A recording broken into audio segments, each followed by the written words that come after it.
December 17th, 1944, deep in the forests of Belgium.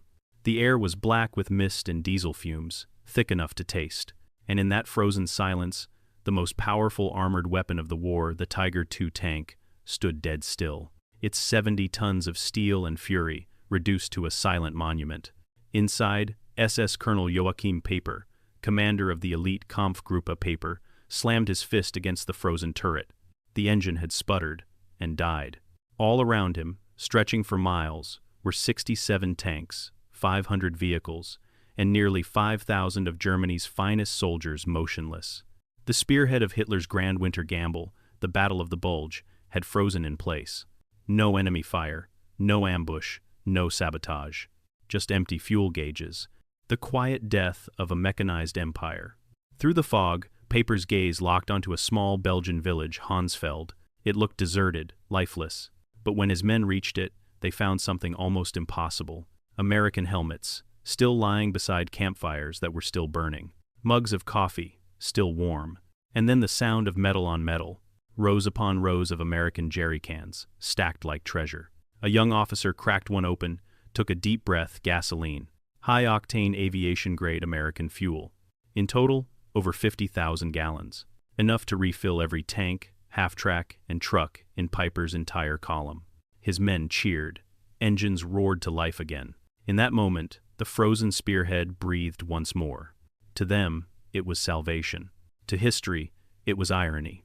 Because this gift from their enemy would reveal a truth darker than any battlefield.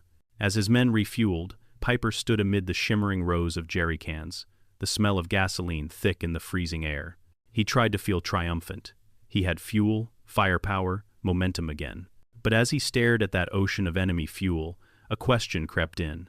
Why would the Americans just leave this here? If they could abandon what to Germany was a treasure beyond price, what kind of enemy were they truly fighting? A junior officer handed him a manifest in English. It traced the fuel's journey, from refineries in Texas to New York to Liverpool, across the Channel to Normandy, and trucked 400 miles to this tiny Belgian depot in just 6 weeks. Peiper said nothing. The realization was sinking in. What he saw as salvation was, in truth, a measurement of Germany's doom. By late 1944, Germany was running not on fuel, but on desperation. The Allied bombing campaign had turned its oil empire into ash. Synthetic fuel plants at Leuna, Politz, and Blechhammer, once the pride of German industry, now lay in ruins, their output cut by 95%. The Luftwaffe's newest fighters sat grounded, not for lack of pilots, but for lack of gasoline. Training hours were slashed from hundreds to barely 60. Even the Navy, the mighty Kriegsmarine, had become a museum of immobile ships, rusting in port. On the streets of Berlin, horses replaced trucks, and citizens pushed wooden carts. Fuel theft became a capital crime. The nation that had once conquered Europe with speed and steel was now moving at the pace of a farmer's plow.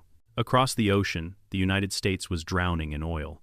In 1944 alone, America produced 1.8 billion barrels of crude, more than 40 times Germany's total. The East Texas oil field by itself pumped out more than all of Axis-occupied Europe combined. While German commanders rationed every liter, the Americans were burning gasoline faster than they could measure it. Convoys of 6,000 trucks thundered through France on the Red Ball Express, delivering 12,000 tons of fuel and ammunition every day. Even their trucks consumed more gasoline in a week than an entire German Panzer army received in a month. And when that still wasn't enough, they laid a pipeline under the English Channel. Operation Pluto. The pipeline under the ocean, pumping 1 million gallons of fuel per day directly into the war in Europe.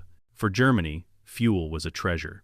For America, it was a river that never stopped flowing. As the engines of his tanks growled back to life, Peiper walked among the roaring machines. And yet, something inside him was silent. He now understood the scale of what he had seen at Hansfeld. His miraculous 50,000 gallons, the treasure that had reignited his army, was less than 5% of what the Americans pumped across the Channel each day. A rounding error in their war machine. In a nearby hut, one of his sergeants handed him a newspaper, Stars and Stripes. The headline: New pipeline opens from Cherbourg to Verdun Trista, 0 gallons daily. Peiper froze. That single pipeline delivered 6 times more fuel in 24 hours than his entire captured supply. He looked out at the forest, at the long trail of tanks waiting for orders, and he knew this wasn't a battle between armies. It was a battle between a starving nation and an industrial planet. By nightfall, Peiper's armored column reached the town of Stavelot, and there, beneath the pale winter moon, they saw it, the largest American fuel depot in the entire sector. Over 2 million gallons of gasoline, stacked in neat rows across 15 acres. It was the mother lode, the fuel that could carry them to Antwerp, maybe even victory. But as the Tiger tanks rolled closer, the scene twisted into nightmare. American engineers were already there, not defending the depot, but destroying it. They poured gasoline into the snow, connected white phosphorus grenades, and lit the fuse. A heartbeat later, the world exploded. A wall of fire tore into the sky, turning night into day. Columns of black smoke rose thousands of feet high, visible for 100 miles. The blaze burned for 3 days, devouring everything. Enough fuel to power the German offensive gone in minutes. Peiper stood on his turret, watching in silence. Then he turned to his men and whispered, "They can afford to burn it. What are we doing here?" As the flames devoured the depot at Stavelot, the truth spread faster than the fire itself. Across the front, other American fuel stores were being destroyed the same way. At Spa, Dow million gallons. At Francorchamps, another million. In just 1 week, the U.S. Army deliberately burned over 8 million gallons of its own fuel. To the German high command, it was madness. An act of waste their collapsing empire could barely comprehend. 8 million gallons was more fuel than Germany had allocated for the entire Battle of the Bulge. But to the Americans, it was logic, because they knew they could replace it faster than Germany could even dream of. While Peiper's men siphoned the last drops from destroyed vehicles, American C-47 transport planes flew hundreds of supply runs to Bastogne, airdropping food, ammunition, and 160,000 gallons of gasoline. The Americans were flying more fuel in a day than Peiper's entire elite SS division had in total. That night, the colonel finally understood. He wasn't losing a battle. He was witnessing the death of an empire. By December 20th, the miracle had run dry. Peiper's fuel convoys had been destroyed by Allied aircraft. The radio crackled with the final message, "No resupply possible." He gathered his officers in the snow-covered woods near La Glaise. One of them spoke the truth none dared to say. "Sir, we have fuel for 20 kilometers. The Meuse River is 30. The silence that followed was heavier than the snow. They had marched from victory into futility. For days, Peiper's men fought on fumes, draining fuel from wrecked half-tracks, burning captured American trucks, even melting snow for coolant. At night, the Tiger tanks sat like frozen beasts in the moonlight, their crews huddled beside them, watching their breath rise in the cold air, waiting for orders that would never come. In the end, Peiper gave the only one left to give: abandon the vehicles. And so, the elite of the Waffen-SS walked away from millions of marks worth of steel, defeated not by enemy fire, but by an empty fuel gauge. When Allied salvage crews finally reached La Glaise, they found dozens of Tiger and Panther tanks perfectly intact.